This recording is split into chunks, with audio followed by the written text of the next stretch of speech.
Hello aspirants. कैसे हैं आप सब? कैसी तैयारी चल रही है आप सबकी? आई होप सब अच्छे से पढ़ाई कर रहे होंगे, सबकी तैयारी अच्छी चल रही होगी।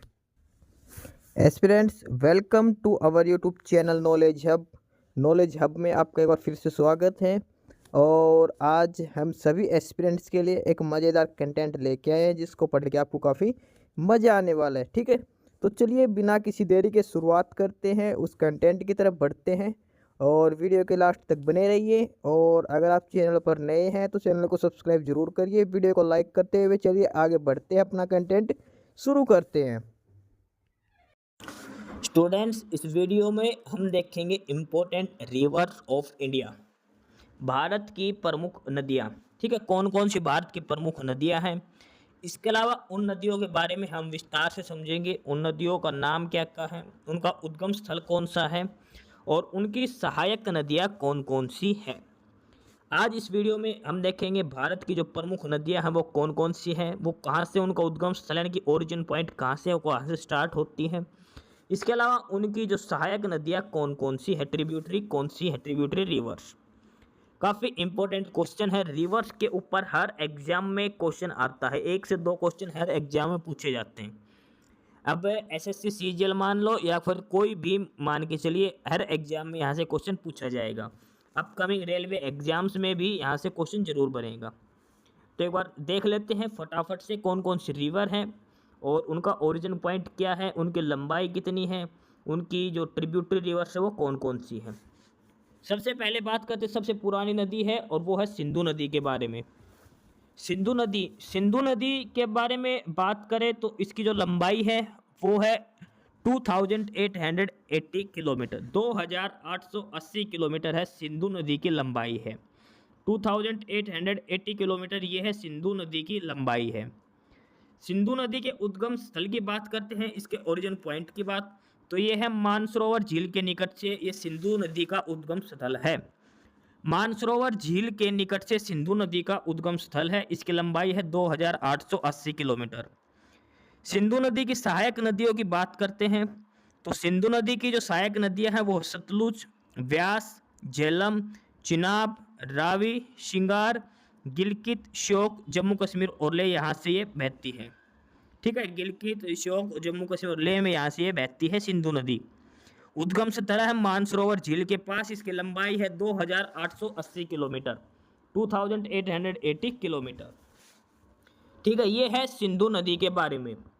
सिंधु नदी के बाद नेक्स्ट जो है वो है रावी नदी। रावी नदी की बात करें, रावी नदी की जो लंबाई है 725 किलोमीटर रावी नदी की लंबाई है। और रावी नदी का जो उद्गम स्थल है वो है रोहतांग दर्रा, कांगड़ा के पास, हिमाचल में। और रोहतांग दर्रा वहाँ से रावी नदी का उद्गम स्थल है। रावी नदी की सहायक नदी है साहो और सुईल, पंजाब, पंजाब के अंदर से बहती है साहो और सुईल। ये रावी नदी की प्रमुख ट्रिब्यूटरी रिवर्स है। ठीक है, सिंधु घाटी नदी वो मानसरोवर झील से सिंधु नदी, और ये है रावी नदी, ये रोहतांग दर्रा से निकलती है। इसके बाद बात करते हैं हम नेक्स्ट सतलुज नदी की। सतलुज नदी की जो लंबाई है वो 1440 किलोमीटर है और वैसे इसकी 1050 किलोमीटर है। बाकी है ये पाकिस्तान के अंदर बहती इतनी 1050 किलोमीटर, और एक्चुअल जो लंबाई इसकी 1440 किलोमीटर है। सिंधु नदी और सतलुज नदी दोनों का जो है वो सतलुज वो मानसरोवर के पास से है। वो मानसरोवर झील से निकलती है, लेकिन ये राक्षस ताल से निकलती है। सतलुज नदी ये राक्षस ताल से निकलती है, सिंधु नदी मानसरोवर झील से निकलती है, और सतलुज नदी मानसरोवर के पास राक्षस ताल से निकलती है। सतलुज नदी की सहायक नदियों की बात करें तो व्यास, स्पीति, और ये इन शहरों में से निकलती है, हिमाचल प्रदेश और पंजाब के अंदर ये बहती है। उसके बाद बात करते हैं झेलम नदी की। झेलम नदी की लंबाई की बात करें 720 किलोमीटर है, 720 किलोमीटर। ओरिजिन पॉइंट जो झेलम नदी का वो शेषनाग झील, जम्मू एंड कश्मीर, यहाँ से निकलते शेषनाग झील से जम्मू कश्मीर के अंदर झेलम नदी। झेलम नदी की सहायक नदी किशनगंगा नदी, पूछ, लीदार नदी, करेवाल, ये इसकी सहायक नदियाँ हैं। ठीक है, झेलम नदी की। झेलम नदी के बाद जो है नेक्स्ट है वो है चिनाब। चिनाब नदी की लंबाई है 1180 किलोमीटर। उद्गम स्थल है बारालाचा दर्रा के निकट। बारालाचा दर्रा जम्मू, वहाँ से ये निकलती है। इसकी सहायक नदी है चंद्रभागा नदी जम्मू कश्मीर में। चिनाब नदी लंबाई 1180 किलोमीटर, उद्गम स्थल बारालाचा दर्रा के निकट, सहायक नदी चंद्रभागा जम्मू कश्मीर में। चिनाब नदी के बाद बात करते हैं हम यमुना नदी की। यमुना नदी की लंबाई है वो है 1375 किलोमीटर, 1375 किलोमीटर। ये यमुना नदी की कुल लंबाई है। यमुना नदी के उद्गम स्थल की बात करें तो यमुनोत्री ग्लेशियर ये इसका उद्गम स्थल होगा। यमुना नदी यमुनोत्री ग्लेशियर से बहती है, ठीक है। यमुना नदी की सहायक नदियां हो चंबल, बेतवा, केन, ये प्रमुख सहायक नदियां हैं, काफ़ी इंपॉर्टेंट हैं। यमुना नदी की सहायक नदियां एग्जाम में बहुत बार पूछा गया है। चंबल, बेतवा, केन, टोंस, गिरी, काली नदी। काली नदी पे क्वेश्चन जरूर आता है। काली नदी किसकी सहायक नदी है? ये यमुना नदी की सहायक नदी है। सिंध और आसन, ये सारी सहायक नदी है यमुना नदी की, ठीक है। काली नदी भी यमुना नदी की एक सहायक नदी है। लंबाई है 1375 किलोमीटर यमुना नदी की। यमुना नदी के बाद जो भारत की प्रमुख नदियां हैं उसमें से एक है गंगा नदी। गंगा नदी की लंबाई है 2510 किलोमीटर, 2510 किलोमीटर। 2071 किलोमीटर भारत में है, बाकी 500 किलोमीटर ये उधर बांग्लादेश की साइड होती है इसकी, ठीक है। टोटल लंबाई गंगा नदी की है 2510 किलोमीटर है। उद्गम स्थल है इसका गंगोत्री के निकट गोमुख से। गंगोत्री जो है वहाँ के गोमुख से गंगा नदी का उद्गम स्थल माना गया है। गंगा नदी की प्रमुख सहायक नदियाँ कौन कौन सी है? यमुना, रामगंगा, गोमती, बागमती, गंडक, कोसी, सोन, अलकनंदा, भागीरथी, पिंडार, मंदाकिनी। उत्तरांचल, उत्तर प्रदेश और बिहार ये 3 स्टेट हैं जहाँ से ये बहती हैं। मुख्य जो 3 स्टेट है उत्तरांचल, उत्तर प्रदेश और बिहार, यहाँ से ये बहती है। गंगा नदी की लंबाई है 2510 किलोमीटर। भारत के अंदर इसकी लंबाई पूछे तो 2071 किलोमीटर है। गंगा नदी का उद्गम स्थल है गंगोत्री के निकट गोमुख नामक स्थान से गंगा नदी का उद्गम स्थल है। गंगा नदी की प्रमुख सहायक नदियां है यमुना, रामगंगा, गोमती, बागमती, गंडक, कोसी, सीन, अलकनंदा, भागीरथी, पिंडार और मंदाकिनी। ये है गंगा नदी की प्रमुख सहायक नदियां गंगा नदी के बारे में। गंगा नदी के बाद जो नेक्स्ट जो है और वो है व्यास नदी। व्यास नदी की लंबाई की बात करें 470 किलोमीटर है। व्यास नदी का उद्गम स्थल है वो रोहतांग दर्रा है। रोहतांग दर्रा है व्यास नदी का उद्गम स्थल। और इसकी सहायक नदी है तीर्थन, पार्वती और हुरला। पार्वती नदी जो ध्यान रखना, पार्वती नदी व्यास नदी की सहायक नदी है। इसके ऊपर भी क्वेश्चन पूछा गया है एक, ठीक है। इसके बाद अगला है 9 नंबर पे और वो है रामगंगा नदी। रामगंगा नदी लंबाई की बात करें 690 किलोमीटर है रामगंगा नदी की। उद्गम स्थल है नैनीताल के निकट हिम नदी से। रामगंगा नदी का उद्गम स्थल नैनीताल के निकट हिम नदी से निकलती है रामगंगा नदी। और इसकी सहायक नदी जो रहा वो खोन है रामगंगा नदी की। रामगंगा नदी की सहायक नदी खोन नदी है। उसके बाद अगला है चंबल। चंबल घाटी में चंबल नदी, इसकी लंबाई है 960 किलोमीटर, 960 किलोमीटर चंबल नदी की लंबाई है। इसके उद्गम स्थल की बात करें चंबल नदी के तो यह है मऊ के निकट जाना पाव पहाड़ी से। मऊ के निकट जाना पाव पहाड़ी से है चंबल नदी का। चंबल नदी की सहायक नदी है काली नदी, सिंध नदी, सिप्ता, पार्वती और बनास। ये ध्यान रखना, पार्वती जो नदी है वो चंबल नदी की भी सहायक नदी है और काली नदी भी चंबल नदी की सहायक नदी है। चंबल, काली नदी, सिंध और ये सारी गंगा की सहायक नदियां हैं। ये सारी नदियां एक जगह जाकर गंगा की सहायक नदियां बनती हैं आपस में, ठीक है। इसके बाद बात करते हैं गंडक की। गंडक भी एक गंगा नदी की सहायक नदी थी और इसकी लंबाई है 425 किलोमीटर। गंडक नदी के उद्गम स्थल की बात करते हैं तो वो है नेपाल तिब्बत सीमा पर मुस्ताक के निकट। नेपाल तिब्बत की सीमा पर मुस्ताक के निकट गंडक नदी का उद्गम स्थल है। गंडक नदी काली, एक काली गंडक, त्रिशूल और गंगा, ये तीनों गंडक नदी की सहायक नदियाँ। काली गंडक एक अलग से है, त्रिशूल नदी और गंगा नदी है सहायक नदी है गंडक नदी की। इसके बाद नेक्स्ट जो है वो है कोसी रिवर। कोसी को बिहार का शोक भी कहा जाता है। कोसी जो नदी है इसको बिहार का शोक भी कहा जाता है कोसी नदी को। इसकी लंबाई है 730 किलोमीटर। उद्गम स्थल नेपाल में सप्तकोशी है। गोसाई धाम से ये कोसी नदी का उद्गम स्थल है। गोसाई धाम नेपाल में सप्तकोशी गोसाई धाम, वहां से कोसी नदी का उद्गम स्थल है।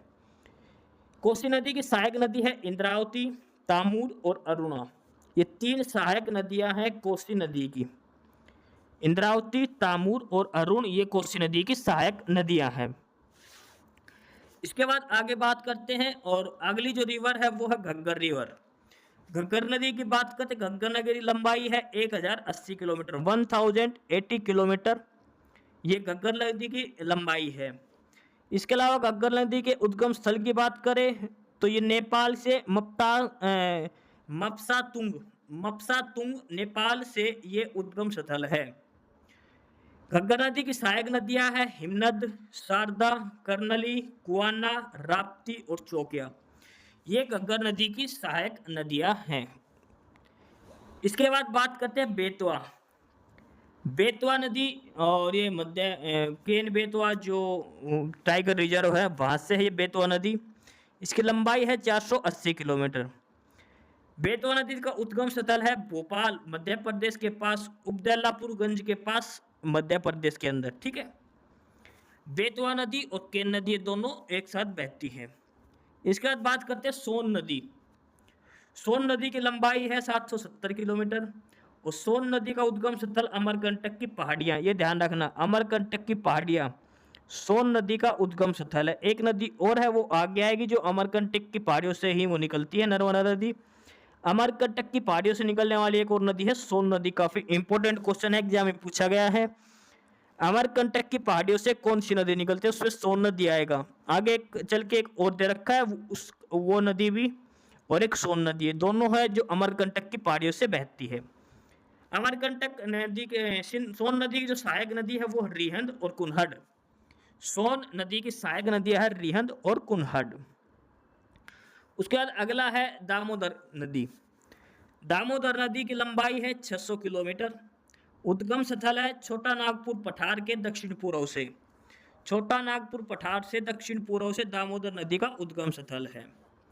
दामोदर नदी की सहायक नदियों की बात करते कोनार, जामुनिया, बराकर। ठीक है, झारखंड और पश्चिम बंगाल में ये बहती है दामोदर नदी। ठीक है, दामोदर नदी की लंबाई 600 किलोमीटर है। उद्गम स्थल है छोटा नागपुर के पठार के दक्षिण पूर्व में। दामोदर नदी के बाद हम बात करते हैं भारत की एक और प्रमुख नदी, और वो है ब्रह्मपुत्र नदी। ब्रह्मपुत्र नदी की जो लंबाई है वो है 2880 किलोमीटर, 2880 किलोमीटर ब्रह्मपुत्र नदी की लंबाई है। उद्गम स्थल है ये मानसरोवर झील, तिब्बत के पास मानसरोवर झील से ब्रह्मपुत्र नदी निकलती है। ठीक है, मानसरोवर झील के पास से 2 नदी और निकलती है, वो हमने ऊपर बता दिया, आप जरूर याद करके रखना उनको। इसकी सहायक नदियां है घनसिरी, कपिली, सुहासिनी, मानस, लोहित, पद्मा, दिहांग। ये सब इसकी सहायक नदियां हैं, और अरुणाचल प्रदेश और असम यहाँ में ये बहती है इंडिया के अंदर। ठीक है, ब्रह्मपुत्र नदी लंबाई है 2880 किलोमीटर। उद्गम स्थल है मानसरोवर झील, तिब्बत के अंदर सांगपो बोलता है। ब्रह्मपुत्र नदी को तिब्बत के अंदर सांगपो बोला जाता है, ये ध्यान रखना।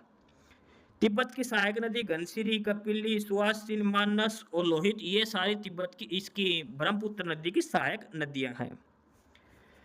उसके बाद बात करते हैं कृष्णा नदी की।